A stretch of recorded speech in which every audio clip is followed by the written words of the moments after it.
Shalom, selamat pagi jemaat Tuhan. Berjumpa kembali dalam doa pagi online. Kupersembahkan hidupku.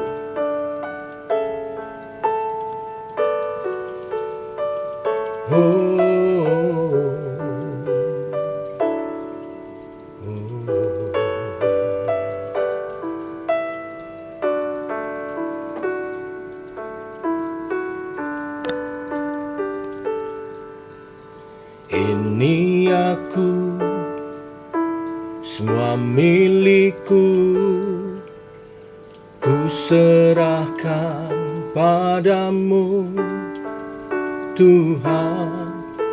Penyesalan dan kebanggaan, suka dan duka, semua ku serahkan. Yang telah lalu, yang akan datang, hasrat dan harapan yang terbayang, masa depan dan rencanaku, semua ku serahkan dalam tanganmu.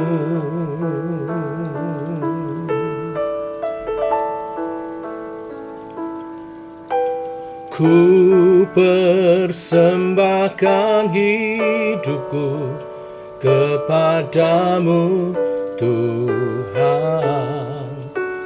Untuk kemuliaan-Mu ku berikan hidup ini sebagai persembahan yang berkenan padamu.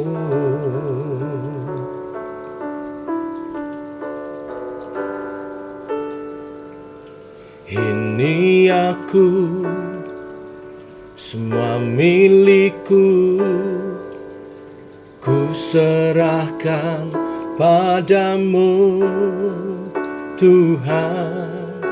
Penyesalan dan kebanggaan, suka dan duka, semua ku serahkan.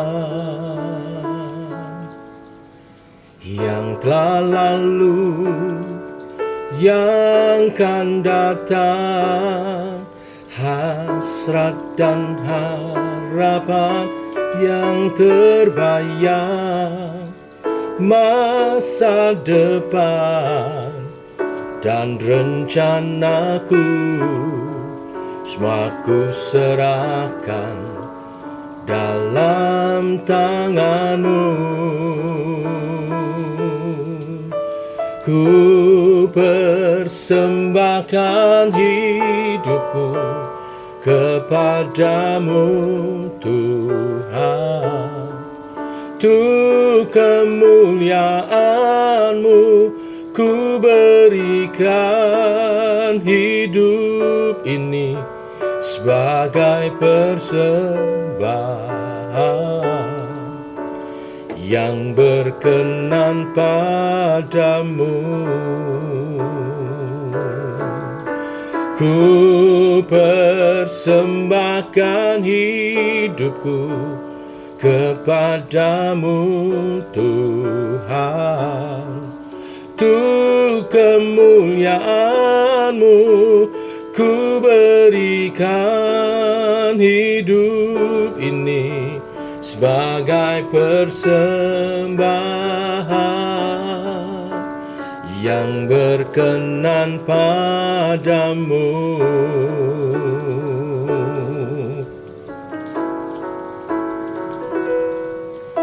Ku persembahkan hidupku kepadamu, Tuhan.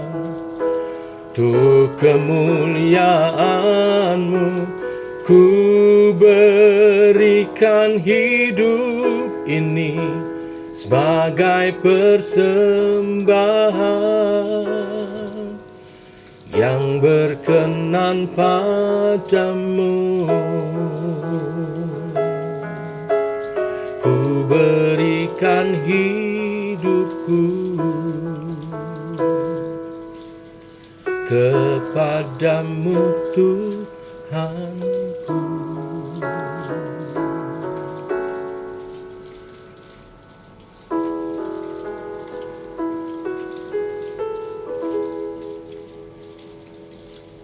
Tiba waktunya untuk kami merenungkan firman-Mu.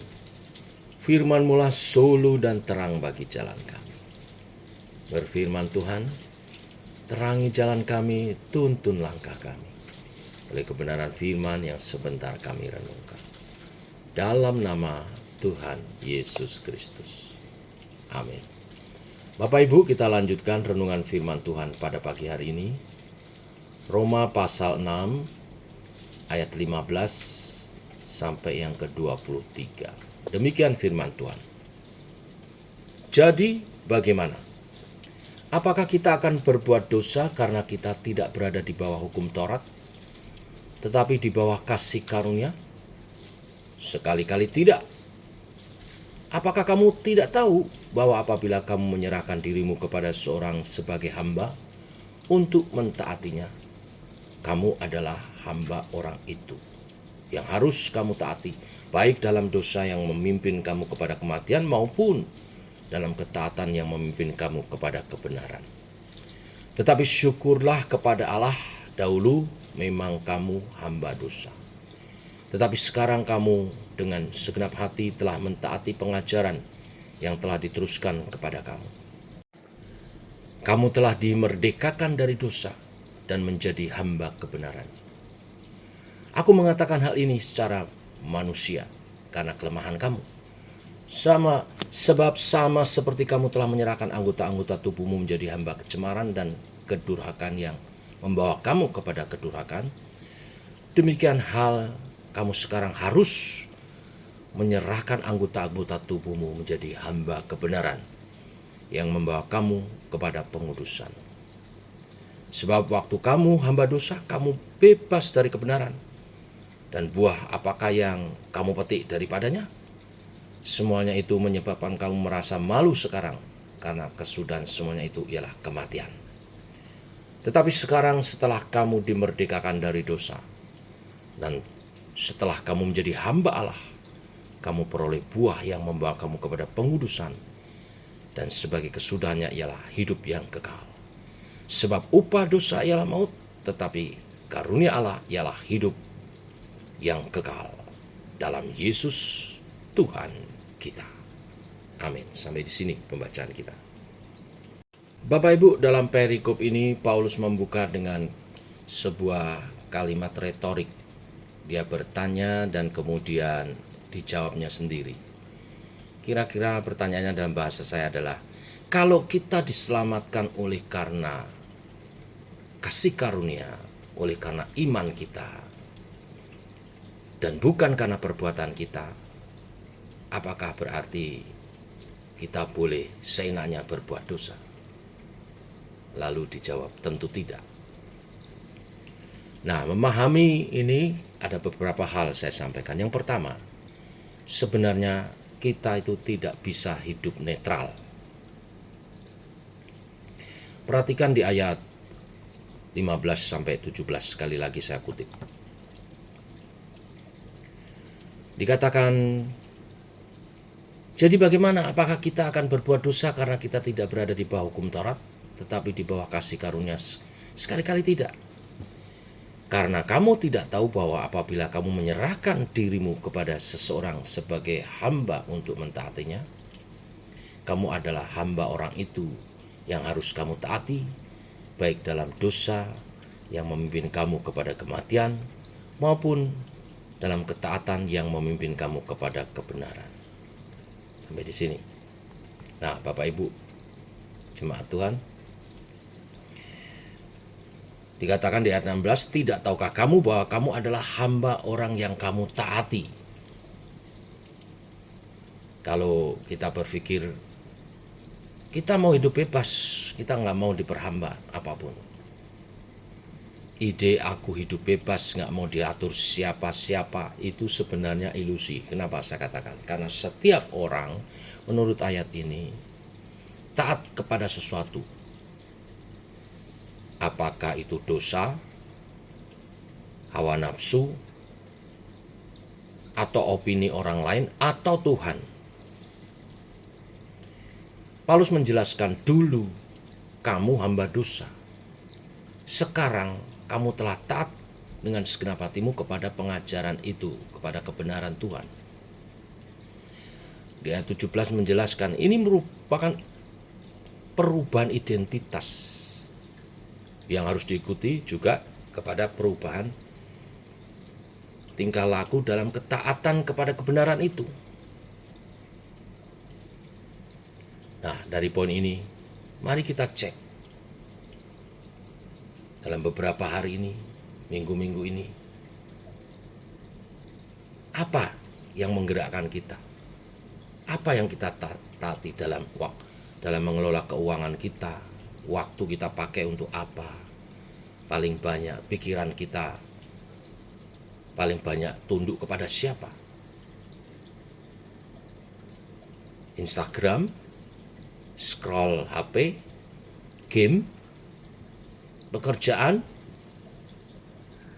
pasangan saudara, pacar saudara, atau Tuhan. Sebenarnya kita tidak netral. Ada di mana kita taati. Nah, Paulus mengajar kepada kita, pilih Tuhan yang tepat.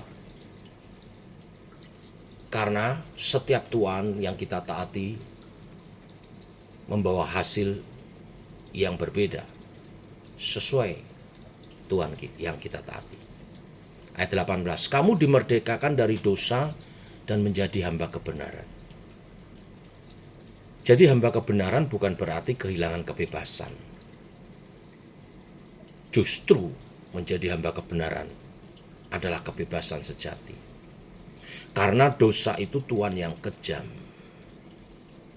Janjinya manis, tetapi akhirnya memalukan dan mematikan. Sesuai ditulis di ayat 21. Kalau saya gambarkan jadi hamba dosa seperti orang kerja di perusahaan bodong. Gajinya besar di awal, tapi ujungnya masuk penjara. Sebaliknya jadi hamba kebenaran seperti kerja pada perusahaan milik Bapak sendiri. Awalnya kelihatan berat, seperti mungkin sebagian besar anak-anak yang kerja di perusahaan bapaknya nggak digaji, cuma dikasih uang saku mungkin. Tapi di masa depan dia lebih aman. Karena tidak saja dia terima gaji, tapi juga warisan. Apa gaji selama kita mau bekerja dengan dosa? Gaji bekerja dalam perusahaan dosa adalah rasa bersalah, hubungan yang rusak, hati yang kosong, dan berakhir pada kematian kekal. Tetapi gaji kepada kebenaran adalah hidup yang semakin hari makin dikuduskan dan akhirnya hidup kekal. Seperti dikatakan di ayat 22 dan 23. Tetapi sekarang setelah kamu dimerdekakan dari dosa dan menjadi hamba Allah, kamu peroleh buah yang membawa kamu kepada pengudusan, dan kesudahannya ialah hidup yang kekal.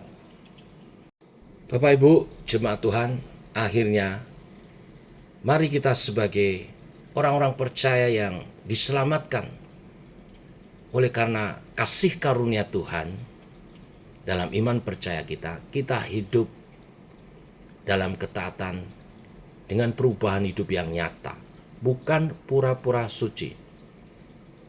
Jangan capek hidup benar. Yang kamu kejar bukan pengakuan manusia, tetapi buah yang kekal. Setiap ketaatan kecil hari ini adalah mengumpulkan harta di surga. Kerjakan dengan sukacita, dengan kesadaran penuh bahwa segala apa yang kita kerjakan adalah taburan yang bernilai kekal. Sebaliknya, bila kita menabur dalam daging kita, keberdosaan kita, kita akan menuai kehancuran dan kematian kekal. Injil bukan cuma Yesus mengampuni kita supaya kita bisa hidup seenaknya. Injil adalah Yesus memerdekakan kita dari tuan yang menyiksa kita, memperhamba kita, supaya kita bisa melayani Tuhan dengan baik. Bayangkan seorang budak yang dibeli oleh raja yang baik. Raja itu sudah membayar lunas utang-utangnya, lalu memberi dia nama keluarga kerajaan, diangkat sebagai anak raja itu, keluarga raja itu, dikasih pekerjaan yang mulia. Pertanyaannya, apakah masih mau balik jadi budak dengan statusnya yang lama? Tentu tidak. Inilah gambaran hidup kita yang telah dimerdekakan dalam Kristus. Mari kita hidup mulia bagi Tuhan sebagai hamba kebenaran. Tuhan memberkati. Mari kita berdoa. Bapa, di dalam nama Tuhan Yesus, hamba-Mu datang kepadamu bersama dengan umat Tuhan yang pagi hari ini. Sebelum mengawali hari yang baru, kami datang sujud di bawah kaki-Mu. Terima kasih untuk kebenaran firman hari ini, mengingatkan status kami yang baru di dalam Kristus. Tuhan Yesus mati di kayu salib menebus segala dosa kami, membenarkan dan menganugerahkan hidup yang kekal, juga memberi status yang baru sebagai anak-anak Allah, untuk kami hidup sebagai hamba kebenaran, memuliakan Tuhan. Karena kami menyadari segala apa yang kami kerjakan ternyata bernilai kekal dalam buahnya. Kami menabur hal-hal rohani, kami menuai hal-hal kekekalan di dalam Tuhan. Biar kebenaran firman hari ini memotivasi setiap umat-Mu hidup dalam kebenaran-Mu, mentaati kebenaran firman-Mu sebagai pelaku firman, dan hidup kudus memuliakan Tuhan. Jadilah kehendak-Mu atas setiap umat Tuhan yang pagi ini berdoa bersama. Karena berkat-berkat kebenaran firman ini menyertai kami dan digenapi di dalam nama Tuhan Yesus Kristus. Amin. Demikian saudara doa pagi kita. Selamat pagi. Shalom.